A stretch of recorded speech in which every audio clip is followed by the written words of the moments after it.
entrepreneur Andrew Yang. In America today, everything revolves around the almighty dollar. Our schools, our hospitals, our media, even our government. It's why we don't trust our institutions anymore. We have to get our country working for us again instead of the other way around. We have to see ourselves as the owners and shareholders of this democracy rather than inputs into a giant machine. When you donate money to a presidential campaign, what happens? The politician spends the money on TV ads and consultants, and you hope it works out. It's time to trust ourselves more than our politicians. That's why I'm going to do something unprecedented tonight. My campaign will now give a freedom dividend of $1,000 a month for an entire year to 10 American families, someone watching this at home right now. If you believe that you can solve your own problems better than any politician, go to yang2020.com and tell us how $1,000 a month will help you do just that. This is how we will get our country working for us again, the American people. Mayor Pete Buttigieg.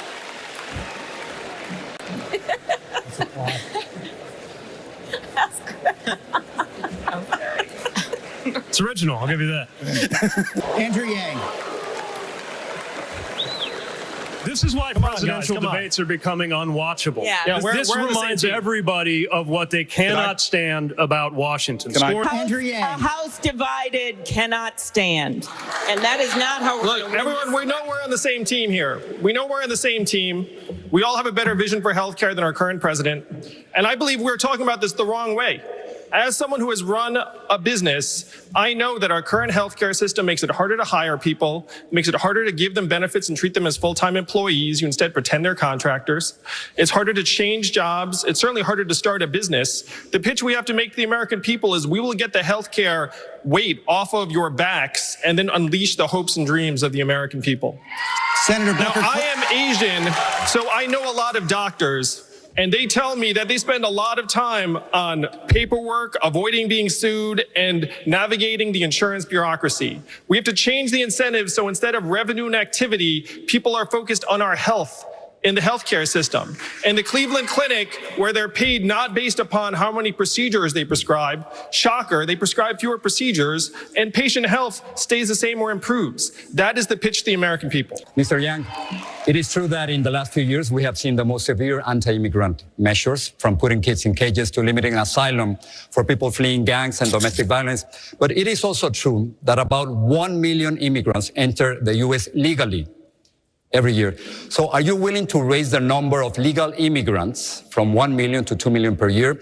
And should there be a merit system, as President Trump wants? So, yeah. Oh, I'm sorry. Did you ask me or? Mr. Yang. I already said it. Okay. Sorry. My father grew up on a peanut farm in Asia with no floor, and now his son is running for president. That is the immigration story that we have to be able to share with the American people. If you look at our history, almost half of Fortune 500 companies were founded by their immigrants or children of immigrants, and rates of business formation are much higher in immigrant communities. We have to say to the American people, immigrants are positive for our economic and social dynamism, and I would return the level of legal immigration to the point it was under the Obama-Biden administration. I think we have to compete for talent, and I am the opposite of Donald Trump in many ways. He says, build a wall. I'm going to say to immigrants, come to America, because if you come here, your son or daughter can run for president. The water's great, and this is where you want to build a company, build a family, and build a life.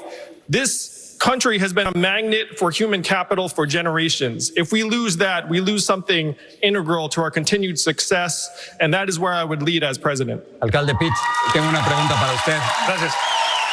Mr. Yang, let me begin with you. Would you repeal the tariffs on your first day in office? And if so, would you risk losing leverage in our trade relationship with China?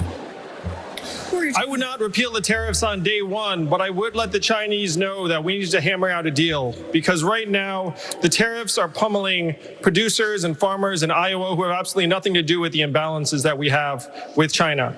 A CEO friend of mine was in China recently, and he said that he saw pirated U.S. intellectual property on worker workstations to the tune of thousands of dollars per head. And he said, one, how can my workers compete against that? And two, think about all the lost revenue to American companies. So the imbalances are real, but we have to let the Chinese know that we recognize that President Trump has pursued an arbitrary and haphazard trade policy that has had victims on both sides.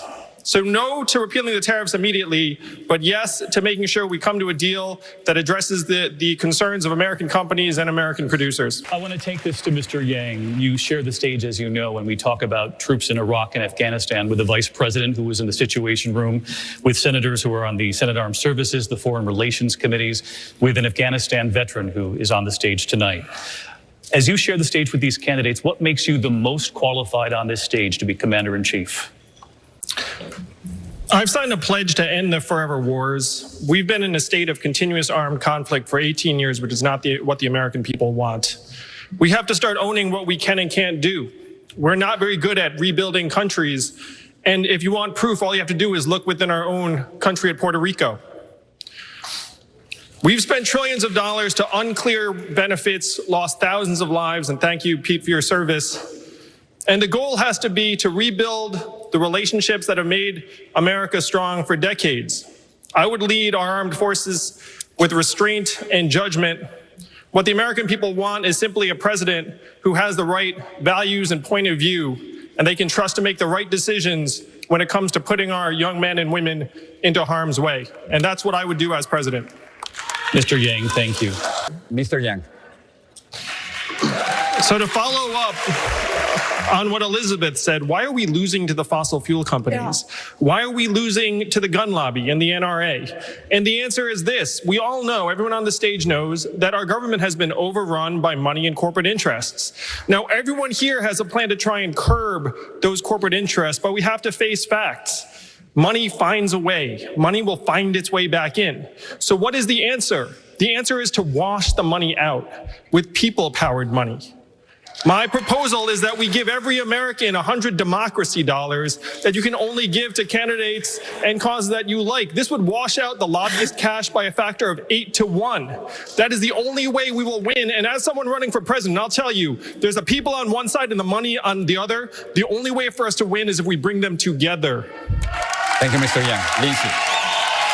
I'd like to have an academic discussion now about education. Mr. Yang, we'll stay with you. Here in Houston, the school district is facing yet another year of spending cuts. Like schools across the country, the system faces many challenges. One of them, thousands of students are leaving traditional public schools and going to charter schools. You're the most vocal proponent on this stage for charter schools. You have said that Democrats who want to limit them are, quote, just jumping into bed with teachers' unions and doing kids a disservice. Why isn't taxpayer money better spent on fixing traditional public schools? Let me be clear, I am pro-good school. I've got a kid, one of my little boys just started public school last week, and I was not there because I was running for president. So we need to pay teachers more because the data clearly shows that a good teacher is worth his or her weight in gold. We need to lighten up the emphasis on standardized tests, which do not measure anything fundamental about our character or human worth. But here's the big one. The data clearly shows that 65 to 70% of our students' outcomes are determined outside of the school. We're talking about time spent at home with the parents, words read to them when they're young, stress levels in the house, income, type of neighborhood. We're putting money into schools, and educators know this. We're saying you're 100% responsible for educating our kids, but you can only control 30%. They all know this. The answer is to put money directly into the families and neighborhoods to give our kids a chance to learn and our teachers a chance to teach. No president can succeed without resilience. Every president confronts crises, defeats, and mistakes. So I want to ask each of you, what's the most significant professional setback you've had to face? How did you recover from it? And what did you learn from it? Mr. Yang. I was an unhappy lawyer for 5 whole months, and I left to start a business. And I'm going to share with you all one of the secrets to entrepreneurship. If you want to start something, tell everyone you know you're going to do it. And then you don't have a choice. You put your heart and soul into it. And even though I did that, my company flopped, had its mini rise and maximum fall, lost investors hundreds of thousands of dollars, still owed $100,000 in school debt. My parents still told people I was a lawyer. I guess it was a little easier. So I remember lying on my floor, looking up, wondering how it had come to this. Eventually, I picked myself back up. I kept working in small growth companies for another 10 years and eventually had some success. Then after I did have some success, I still remembered how hard it was, how isolating it was, how it feels like your friends no longer want to spend time with you. And so I spent 7 years starting and running a nonprofit that helped train young entrepreneurs around the country, including Sean Wen, who's here in the audience tonight, who left his gilded Wall Street job to become a food entrepreneur in San Antonio. Sean, I hope I made the process a little bit easier for you than it was for me. But the goal of my campaign is to make this an economy that allows us to live our human values and aspirations. Thank you. Thank you, Mr. Yang. Senator Booker. Side to the stage. I think absolutely. I think Kamala kept herself in it. I think Booker had a good night. I think Amy had a good night. But fundamentally, I don't think anything changes after this.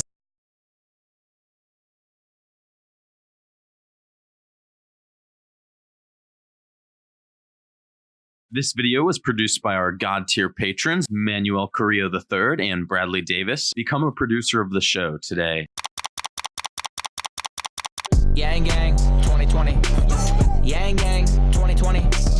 Yang Gang 2020. Yang Gang